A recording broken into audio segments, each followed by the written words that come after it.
India TV YouTube channel को subscribe करें और बेल आइकन दबाएं।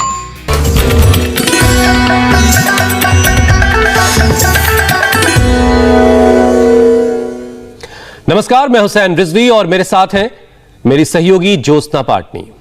आज हरितालिका तीज है और देश भर की महिलाएं अपने पति की लंबी उम्र के लिए निर्जला व्रत रखती हैं। मतलब 24 घंटे तक बगैर पानी की एक बूंद भी पिए बगैर वो रहती हैं। बिल्कुल हुसैन, पति की उम्र लंबी रहे और परिवार में खुशहाली बनी रहे, इसके लिए महिलाएं पूरे साल इस व्रत का बेसब्री से इंतजार करती हैं और शिव पार्वती की पूजा करके हजारों दुआएं मांगती हैं। लेकिन ज्योत्सना, लंबी उम्र के साथ सेहतमंद शरीर भी बहुत जरूरी है, क्योंकि पहला सुख तो निरोगी काया ही है। जब बीमारियां दूर रहेंगी, शरीर मजबूत होगा तो हौसला बुलंद होगा, जोश हाई होगा और मन शांत रहेगा। और हेल्दी रहने के लिए जरूरी है कि आप रोज योग एक्सरसाइज करें, अपने लाइफस्टाइल में बदलाव लाएं। लेकिन हुसैन, कई बार हम योगाभ्यास की कोशिश तो करते हैं लेकिन उसे कंटिन्यू नहीं कर पाते हैं। ज्योत्सना, शुरुआत अच्छी हो तो मोटिवेशन जो लेवल है उसका वो बना रहता है और मोटिवेशन बहुत जरूरी चीज होती है किसी भी काम को करने के लिए। इसके लिए आज से बेहतर दिन क्या हो सकता है? वो कहते हैं ना कि साथी हाथ बढ़ाना, साथी मिलकर अगर योग करेगा आपके साथ, तो बस आज से परिवार के साथ मिलकर योग करने का व्रत ले लीजिए, शुरुआत कीजिए इस तरीके से और योग करने और कराने में एक दूसरे का सहारा बनिए। इस तरह से ये शुरुआत भी अच्छी हो जाएगी। बिल्कुल, इतना ही नहीं, तीज के खास मौके पर यह भी जरूरी है कि जिस तरह महिलाएं अपने पति के लिए व्रत रखती हैं, उनकी लंबी उम्र के बारे में सोचती हैं, उसी तरह पति भी अपनी पत्नियों की सेहत का ख्याल रखें। रेगुलर योग के लिए उन्हें इंस्पायर करें, मोटिवेट करें, ताकि उनकी भी सेहत में सुधार हो और वो तमाम बीमारियों से दूर रहें, बची रहें। ज्योत्सना, तीज के व्रत पर 24 घंटे से ज्यादा के व्रत से बॉडी की डिटॉक्सिफिकेशन भी होती है और सेहत का ख्याल कैसे रखना है जिससे हमेशा वो रोग मुक्त रहे और पूरा घर परिवार जो है वो रोग मुक्त रहे। ये सब कुछ बताने के लिए स्वामी रामदेव हमारे साथ जुड़ चुके हैं और स्वामी जी के साथ मीनाक्षी जोशी भी हैं। स्वामी जी, आपका बहुत बहुत स्वागत है। स्वामी जी प्रणाम। प्रणाम। आप मुझे सुन पा रहे हैं? कुछ आज पीसीआर में बहुत देर से प्रॉब्लम चल रही है। बिल्कुल स्वामी जी, आवाज आपकी आ रही है, हमेशा कितना बहुत बुलंद। चलिए, बहुत अच्छी बात है, आवाज हमेशा बुलंद ही रहनी चाहिए। और आज हरितालिका तीज का पूरा उत्सव का वातावरण है और नित्य भी एक योग है, नित्य योग भी होगा। हमारी नेपाली भाई बहन जो हमारी बहनें हैं और भाई भी, इससे तो नेपाल के लोग तो और नेपाली लोग, नेपाली मूल के लोग और नेपाली भाषा भाषी, हम आज सबको हमारी पहले तो बहुत बहुत शुभकामनाएं। और हमारी इधर दीपा नारायण झा जी हैं, उदित नारायण जी के धर्मपत्नी श्री, और भी बहुत सी बहनें हैं, गाँव सोर खोलेरा दीदी बहनें। एक ये प्रसिद्ध गीत है, उसी के साथ आज का हम ये उत्सव शुरू करते हैं। उपवास और उपासना की महिमा भी पूरी गाते हैं और योगिक जॉगिंग, सूर्य नमस्कार के साथ। एक तो ये हमारा तो योगिक डांस होता है, योगिक जॉगिंग, सूर्य नमस्कार, दंड बैठक, एक हमारा योगिक डांस है। और दूसरा तो ये इनका पारंपरिक डांस होता है ये हरितालिका पर। तो आइए पूरे आनंद से आज के उत्सव को सेलिब्रेट करते हैं संगीत के साथ। उपवास और उपासना की भी महिमा गाएंगे ही। तो दीपा जी,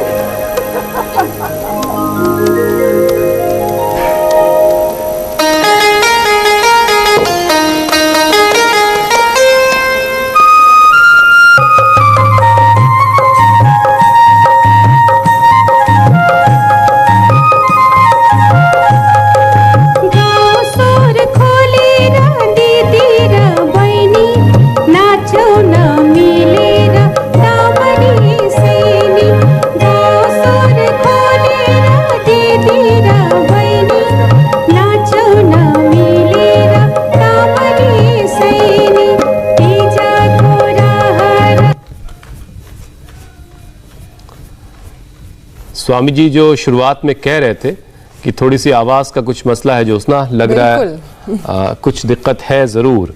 आ गया, ठीक है।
आयुष्य के वृद्धि के लिए हुसैन भाई जी स्वामी जी, इधर तो हमने जो है मीनाक्षी जी की आयु भी बढ़ा दी है।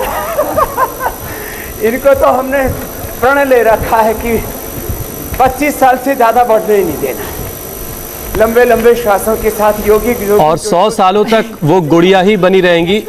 ये तो आवाम हो चुकी है बात। करते हैं आपसे कि बाहर से हम कितने स्वस्थ हैं, कितने सुंदर हैं, उससे ज़्यादा महत्वपूर्ण ये है कि अंदर हमारा शरीर क्या कह रहा है, अंदर से हम कितने स्वस्थ हैं।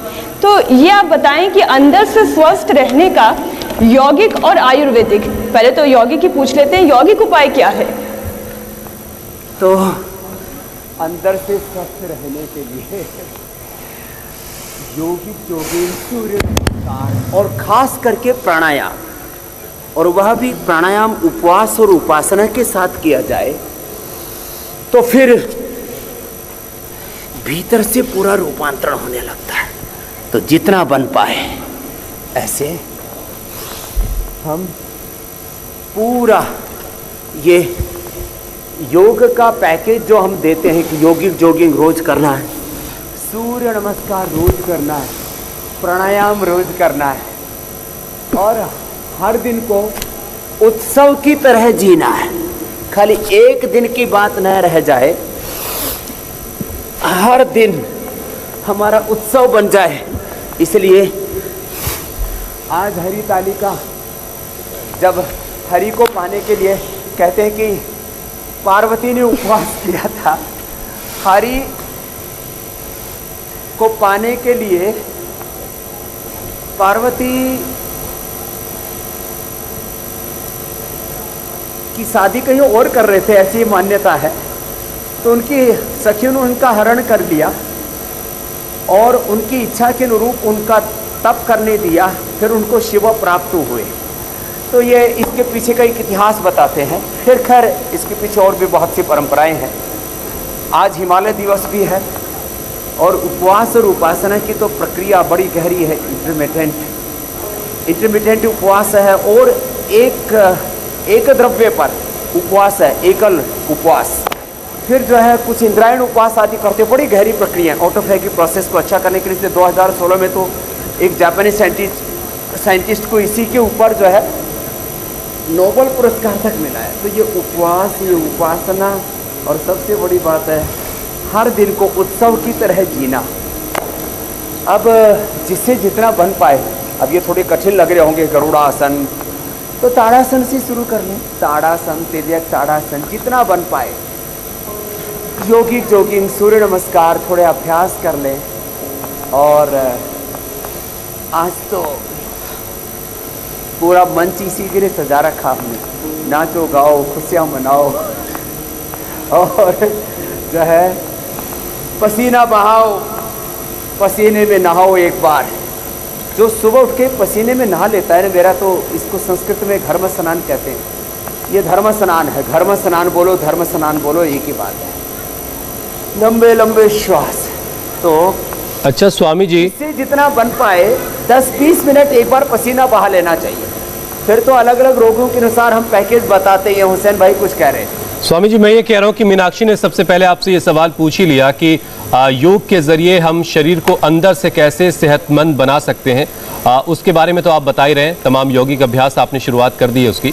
लेकिन स्वामी जी आज चूंकि तीज है, आज व्रत रखा जाता है 24 घंटे का निर्जला व्रत, ये बहुत बड़ी बात है। और इस फास्टिंग के जरिए बॉडी को डिटॉक्स एक तरह से हम करते हैं। तो क्या यौगिक अभ्यास के जरिए, योग के जरिए भी कोई ऐसा तरीका है जिससे बॉडी को डिटॉक्स किया जा सके, जिससे बॉडी न सिर्फ बाहर से बल्कि अंदर से भी पूरी तरह से प्यूरिफाई हो जाए, डिटॉक्स हो जाए? देखो, ये जो शरीर से पसीना आता है ना, ये डिटॉक्स करने का सबसे अच्छा उपाय है। हमारे शरीर से गंदगी कहाँ से निकलती है? मल से, मूत्र से, पसीने से, श्वास से। ये चार तो ज्ञात स्रोत है। एक सत्संग से, ध्यान से, भजन से, भक्ति से भी मन के विकार साफ हो जाते हैं। तो इसलिए ये जो पूरी बॉडी को डिटॉक्स करने का, बॉडी के साथ माइंड को डिटॉक्स करने की और ज़्यादा ज़रूरत है, क्योंकि तन से ज़्यादा मन कलुषित होया है, जल से धोया मलमल कर तन धोया नहीं कभी कलुषित मन, फिर लाभ पूरा नहीं होगा। इसलिए तन के साथ मन की शुद्धि, अद्भिर गात्राणि शुद्ध्यन्ति मनः सत्येन शुद्ध्यति, विद्या तपोभ्याम भूत आत्मा बुद्धिर्ज्ञानेन शुद्ध्यति। तो ये जो हम अभ्यास करा रहे हैं उष्ट्रासन, और फिर जो है उल्टे लेट गए, मकरासन और भुजंगासन, ये सब करके अब देखो जो कठिन अभ्यास कर पाए तो हम कहते हैं भाई आप दंड बैठक लगा लो, सूर्य नमस्कार कर लो, और जो है ये भी न कर पाए तो भुजंगासन ही आप 100 बार कर लो ऐसे। और आज हरिताली का तीज है ना, तो अब किसको ज़्यादा योग नहीं आता है तो नाच लो। अब अंजू पोडेला है हमारी बहन, है मंजू पोडेला, है? आओ नाचो दीदी बहनी तीजई माँ। तो देखो हम तो बिना नाचे ही नाच लेते हैं। अब बोलते बाबा होकर के डांस कर रहा है तो हम अपना 100 बार भुजंगासन कर लेते हैं, 100 बार दंड लगा लेते हैं ऐसे। तो ऐसा करते हैं, ऐसे मैं तो 100 बार दंड लगाता हूँ और आप भुजंगासन कर लो। मीनाक्षी जी, वैसे तो मीनाक्षी जी इतनी मजबूत हो गई हैं, ये भी दंड लगा लेंगी। लेकिन स्वामी जी 100 तो बहुत नामुमकिन है मेरे लिए।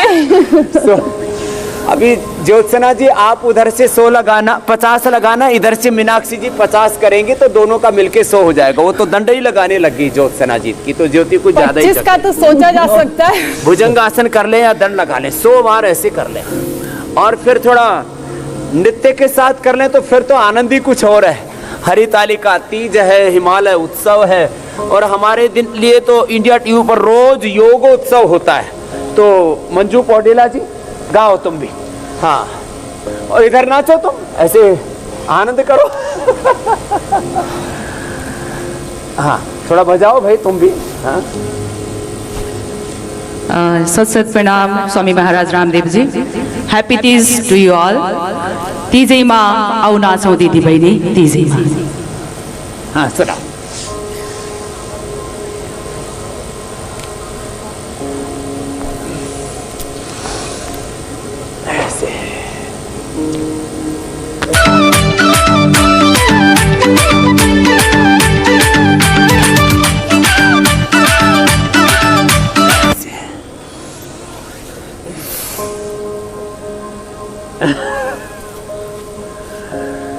तो स्वामी जी उससे पहले कि गायन की कुछ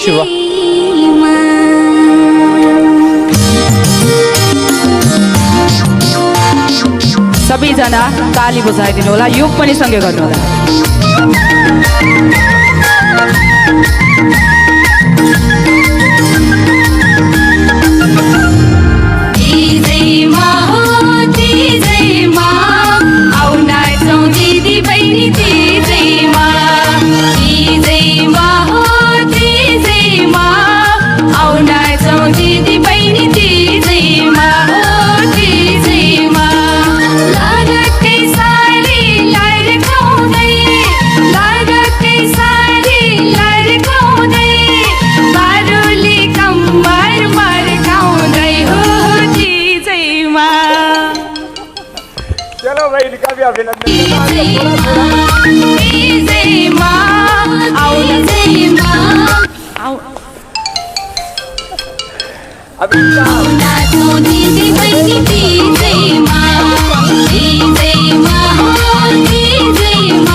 अब जो है एक सवाल जो स्वामी जी पूछा था हुसैन ने, मैं उसमें एक चीज और जोड़कर आपसे ये पूछना चाह रही हूँ।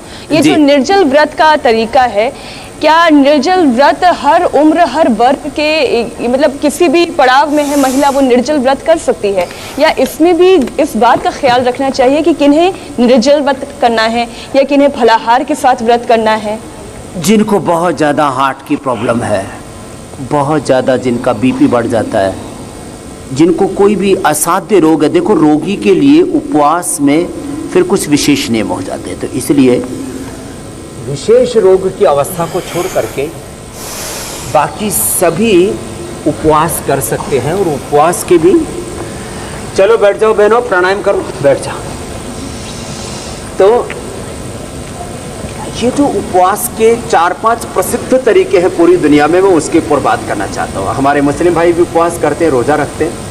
हमारे यहाँ पर भी निर्जला उपवास से लेकर के अलग अलग दिनों के अलग अलग तरह के उपवास हैं।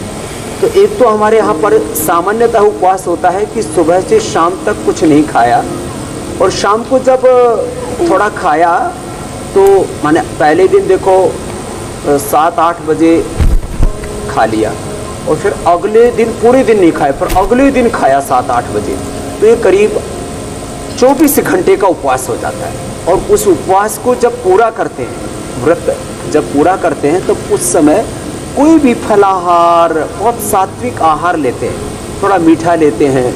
और वो भी एक तरीका होता है कि क्योंकि मीठा खाने से जो हमारे बैक्टीरिया जो बहुत अच्छे होते हैं, एक तो ये तरीका है। दूसरा होता है कि आपने 6 से 8 बजे पहले दिन खाना खा लिया और अगले दिन फिर 12 से 2 के बीच खाना खाया, तो ये 16 से 18 घंटे का उपवास हो जाता है। ये भी इंटरमिटेंट इसको उपवास कहते हैं। ये भी एक तौर तरीका होता है। और तीसरा तरीका होता है निर्जला उपवास का, जिसको अलग अलग त्योहारों पर, पर्वों पर करते हैं।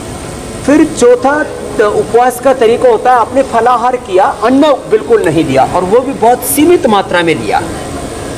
ये सब करके एक बड़ी बात होती है हमारा ऑटोफैगी प्रोसेस। इसके लिए मैं कह रहा था 2016 में जापानी साइंटिस्ट को नोबेल पुरस्कार भी मिला। ये सब करके हमारे शरीर की अच्छी कोशिकाएं, हमारे शरीर की जो बीमार कोशिकाएं हैं, उनको खा लेती हैं।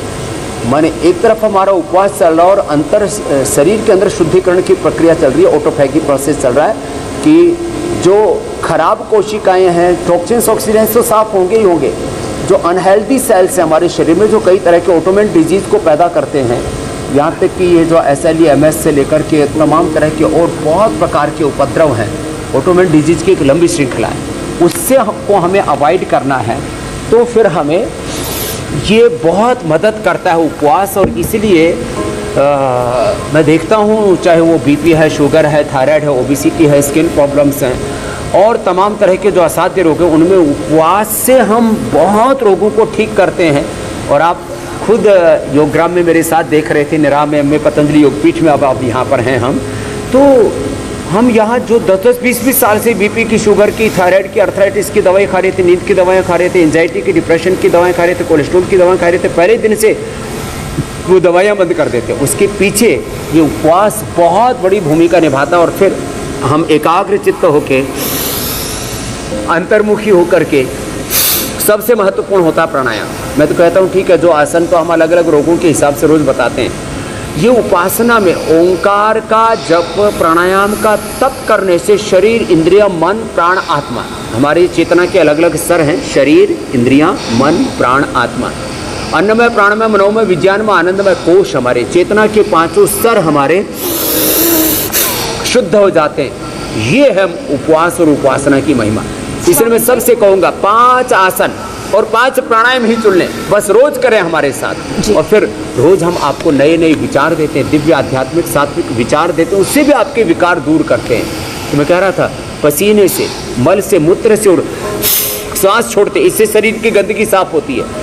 और इससे भी बड़ी बात यह होती है कि सत्संग से, अच्छे विचार से, अच्छी भावना से, अच्छे संकल्प से हमारा आत्मा तक पावन हो जाता है। और हमारे भीतर, मैं बार बार कहता हूँ, 10 करोड़ से भी ज़्यादा सात्विक ऊर्जा तरंगे, divine energy fields, divine energy pathways तैयार होते, दिव्य ऊर्जा स्पंदनों से एक क्षण के अंदर 10 करोड़ से ज़्यादा ऊर्जा तरंगे जब पैदा होती है, तो व्यक्ति के सारे रोग, सारे विकार, सारे दोष, सारे क्लेश उसके निरस्त हो जाते हैं। ये है योग की महिमा। जी स्वामी जी, आपने उपवास के अलग अलग तरीके बताए और आप ही कहते हैं कि व्रत रखना चाहिए, व्रत से डाइजेस्टिव सिस्टम को रेस्ट देकर उसकी शक्ति को हम दोगुना कर सकते हैं। लेकिन जो लोग व्रत नहीं कर सकते हैं, वो लोग अपना डाइजेशन कैसे बेहतर करें, अपने डाइजेस्टिव सिस्टम को कैसे ठीक करें?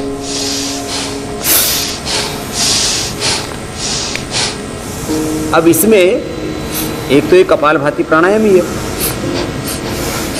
ये कर करके जैसे आपके चेहरे पर चमक आ गई है ज्योत्सना जी, आपकी ज्योति बढ़ गई है। और मीनाक्षी जी जो इनको टीवी पर देख करके फिर रियलिस्टिक वे में देखते तो कहते हैं तो शायद अभी लगता है कॉलेज की पढ़ने वाली स्टूडेंट ही है। अभी तो इसकी शादी भी नहीं हुई होगी जबकि इसकी बच्ची हो चुकी है।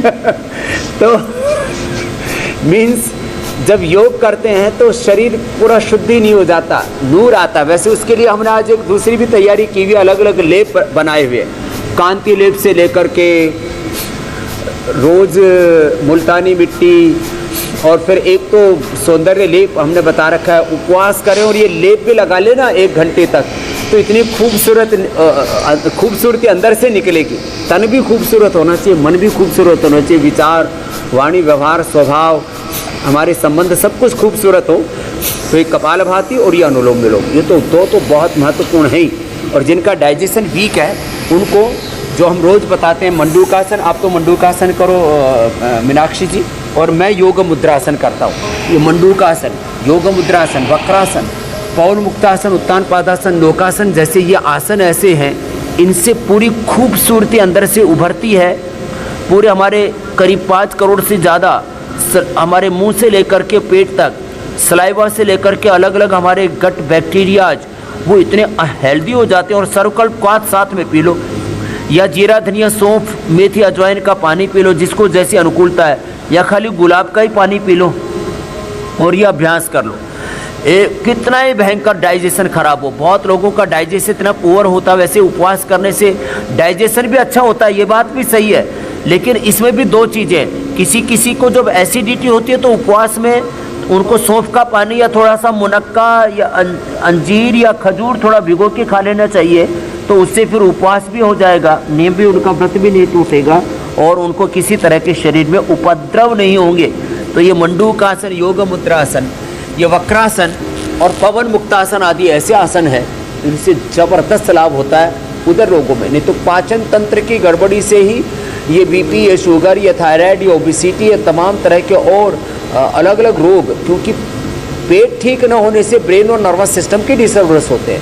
पेट ठीक न होने से ही बॉडी का मेटाबॉलिज्म गड़बड़ होने से मोटापा बढ़ता है, कोलेस्ट्रॉल बढ़ता है, हार्ट की प्रॉब्लम होती है, बीपी, शुगर की तमाम तरह के लाइफस्टाइल डिजीज़, और डाइजेशन के गड़बड़ होने से तो indigestion, constipation, colitis, IBS, piles, pressure, fistula से लेकर के और अलग अलग प्रकार की न्यूट्रिशंस, माइक्रो न्यूट्रिशंस की कमी क्यों होती है? क्योंकि हमारे लिवर और आंतें हमारी कमज़ोर होती है और vitamin D, B12, calcium, iron और ओमेगा से लेकर के प्रोटीन से लेकर के तमाम तरह के जो न्यूट्रिशंस की ज़रूरत होती है हम खाते हैं आहार में, लेकिन वो शरीर में पचा नहीं पाते हैं हम उनको, इसलिए दिक्कत हो जाती है।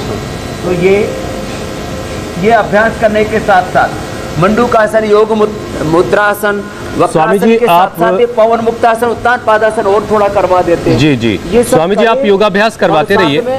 हमारी बहनें अब लेप लगाओ, देखो। लेकिन साथ में कुछ और चीजें इसमें जोड़ लेते हैं स्वामी जी। आज चूंकि हरितालिका तीज है तो आज महिलाएं जो हैं वो 24 घंटे का निर्जला व्रत रख रही हैं। लेकिन स्वामी जी आजकल जो है अलग अलग तरीके की फास्टिंग लोग करते हैं और उसमें एक जो बहुत ज़्यादा ट्रेंड कर रही है वो 16 घंटे की फास्टिंग है, यानी इंटरमिटेंट फास्टिंग। ये 16 घंटे की जो ये फास्टिंग है इसका क्या फ़ायदा होता है स्वामी जी?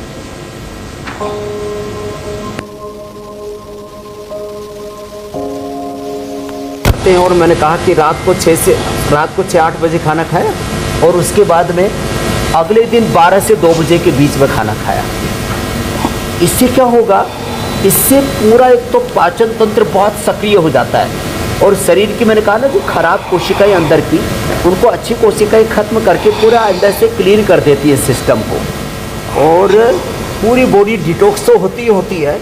हमारा ऑटोफैगी जो प्रोसेस है वो इतना अच्छा हो जाता है कि शरीर के अंदर कोई रोगाणु पनप ही नहीं सकते। अभी इसमें 3 बड़ी बीमारी है। एक तो कैंसर क्या होता है? हमारे शरीर के अंदर ही कुछ अनहेल्थी कोशिकाएं बढ़ जाती है, इंडिसिप्लिन वे में ग्रोथ करने लगती है, ब्रेक करने लगती है, इसी को कैंसर कहते हैं।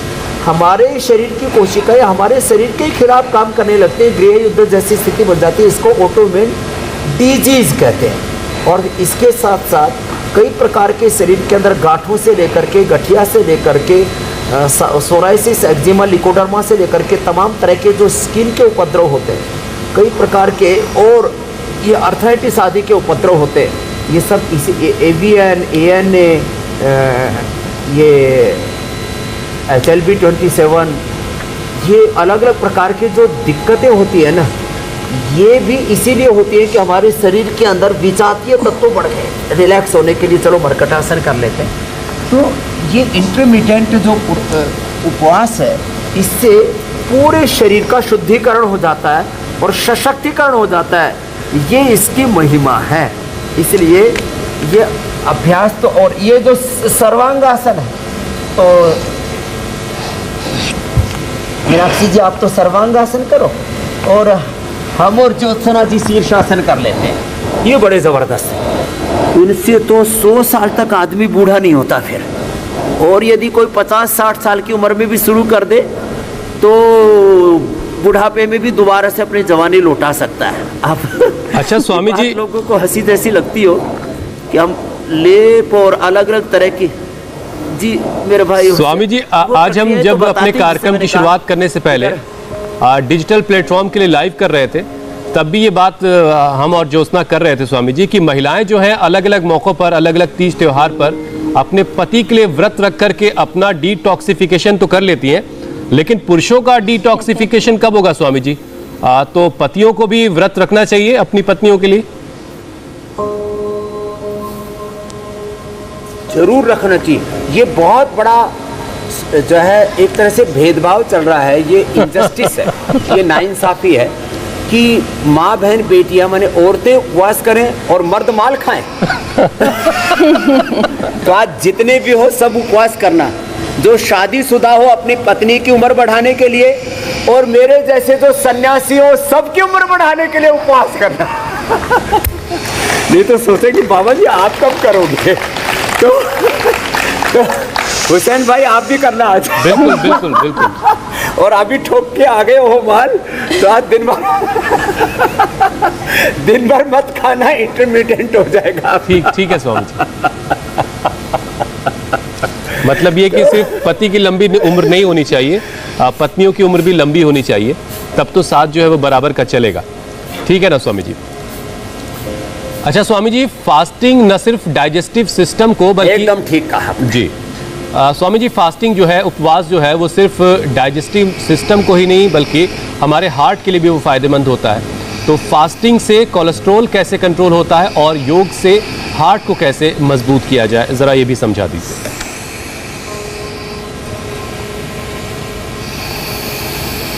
तो देखो, ये सच बात है कि फास्टिंग से कोलेस्ट्रॉल भी कंट्रोल रहता है, और खाना भी होना, तो अब पूरी दुनिया में डाइटिंग का ये भी एक तरीका है कि ये यूरोप में बहुत प्रसिद्ध हो रहा है कि आपको यदि लड्डू खाना पसंद है तो एक दिन जी भर के लड्डू खा लो, 100, 200, 500। अगले दिन तो स्वामी जी फिर लड्डू खाने से मन उठ जाएगा।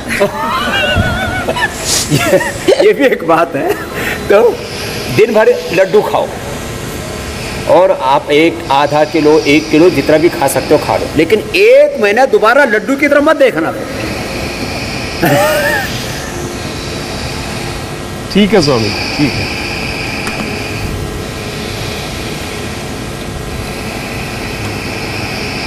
स्वामी जी, अब सवालों के सिलसिले की शुरुआत करते हैं। तो आंख में सूजन, जी स्वामी जी, पहला सवाल अशोक का है। कर लो। उनकी आंख में सूजन है, डॉक्टर्स ने ऑपरेशन की सलाह दे रखी है, उनके लिए कोई ऐसा उपचार बता दें जिससे वो ऑपरेशन से बच जाए।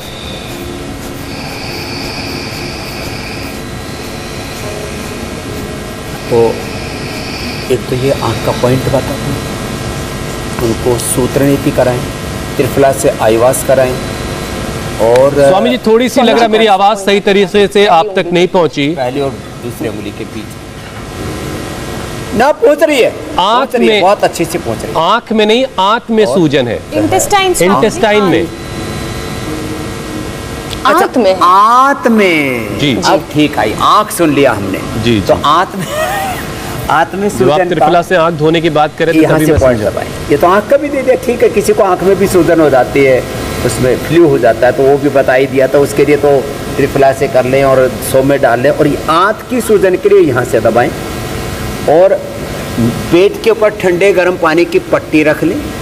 पुनर्नवारिष्ट खाने के लिए पुनर्नवारिष्ट और पुनर्नवादी मंडूर। पुनर्नवारिष्ट 4 चम्मच उसमें लिक्विड और 4 चम्मच पानी मिला के ले लिया, और साथ में ही पुनर्नवादी मंडूर खाली पेट खा लिया, आरोग्यवर्धनी खाने के बाद ले लिया। और ये सर्वकल्प ये ज़बरदस्त है, सर्वकल्प, पुनर्नवा, भूमि आंवला, मकोई, ये इस समय फ्रेश भी बहुत मिलता है, इसका रस पी लिया, अथवा अतिबला के पत्ते खा लिए, एकदम से पेट का सूजन उतरता। दूधी घास का जूस पी लिया, और ये पिंडली दबाने से और ये बाह्य प्राणायाम करने से पेट का मंडूक आसन आराम से करें, और पवन मुक्त आसन, पूरे आंतों का सूजन खत्म हो जाएगा। और आंतों के सूजन से कई प्रकार के उपद्रव होते हैं, कोलाइटिस से लेकर के और तमाम तरह की दिक्कतें, उनसे भी मुक्त हो जाएंगे। अगला प्रश्न ले लो मेरे। स्वामी जी, अगला सवाल उमंग का है। हथेली और पैर की उंगलियों में ब्लैक स्पॉट आ गए हैं, इसका क्या इलाज है इसको ठीक करने का?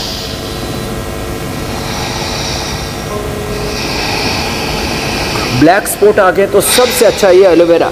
वैसे तो अलग अलग लेप उधर लगाए जा रहे हैं, एक जिनके जो है ज़्यादा दिक्कत उनको और भी बता देंगे। कहीं पर भी ब्लैक स्पॉट आ जाए, मेरे भी अचानक ऐसे आ गए थे, पता नहीं कैसे हुआ था, तो करीब मैंने तो 3 ही बार लगाया और मेरे ब्लैक स्पॉट दूर हो गए।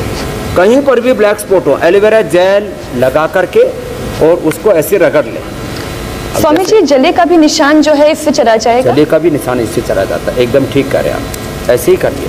और ऐसे ऐसे करके जहाँ पर भी ब्लैक निशान है वो पूरी तरह से गायब हो जाते हैं। कायाकल्प रोटी खाने के लिए नीम, कायाकल्प खाली पेट 2-2 गोली और नीम गिलोय खाने के बाद, और गोधन अर्क, और उसमें साथ में यदि नीम की पत्ती या नीम की गोली खा लें, नीम घनवटी या नीम की पत्ती, पूरी तरह से सारे जो है ब्लैक निशान खत्म हो जाते हैं। और चेहरे पर भी आ जाएं तो फिर तो हमने अलग अलग लेप, आज यहाँ कांति लेप से लेकर के, और पका हुआ केला, पका हुआ पपीता, उसके अंदर बादाम, अखरोट और चिरौंजी, और इसके अंदर थोड़ी मुल्तानी मिट्टी, गुलाब, ये सब मिला करके, और हनी, ये सब चेहरे के ऊपर लगा देते हैं, या जहाँ पर भी काली माँ होती है वहाँ लगा दें। और एलोवेरा के साथ थोड़ा नीम के पत्तों का भी पेस्ट बना करके, किसी किसी को यहाँ बहुत काला काला हो जाता है, बस उसकी थोड़ी हल्की हल्की मसाज करके और आधा घंटा इसको छोड़ दें, उसके बाद उसको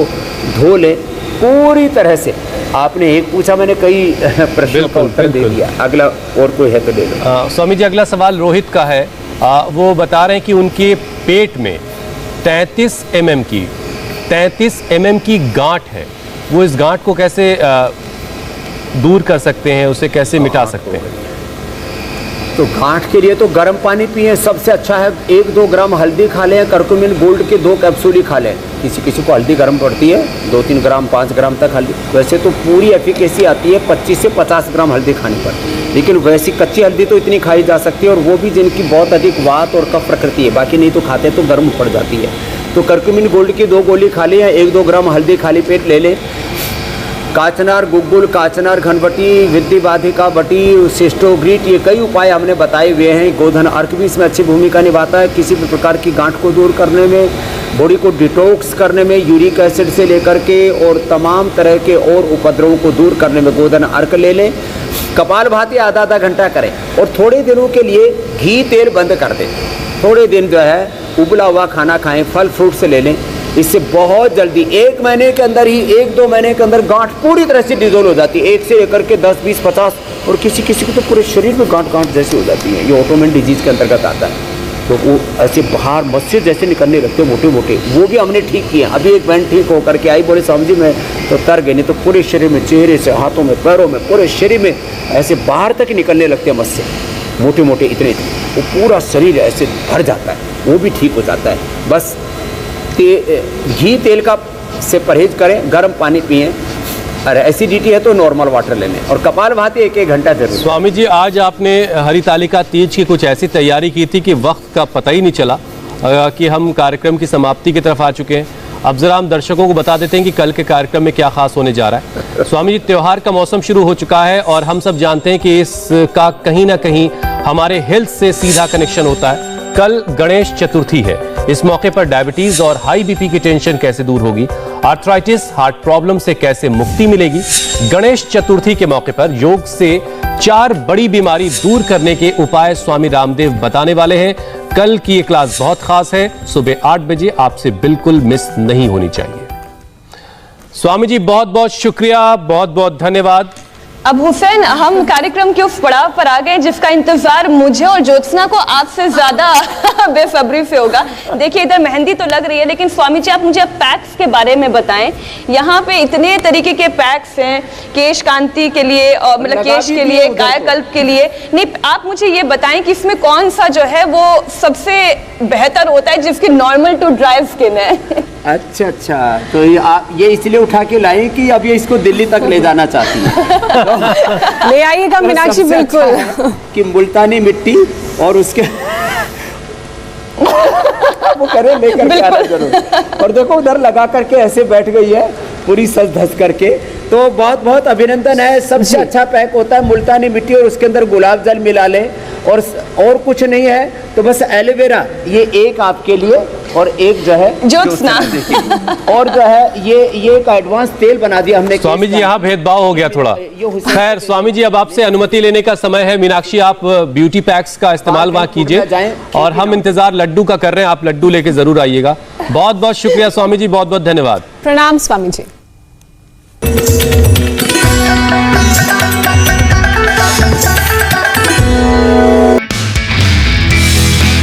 नमस्ते, मैं हूं मीनाक्षी जोशी। वीडियो और खबरों से अपडेट रहने के लिए India TV YouTube channel subscribe करें, बेल आइकन दबाना ना भूलें। जुड़े रहें इंडिया टीवी के साथ।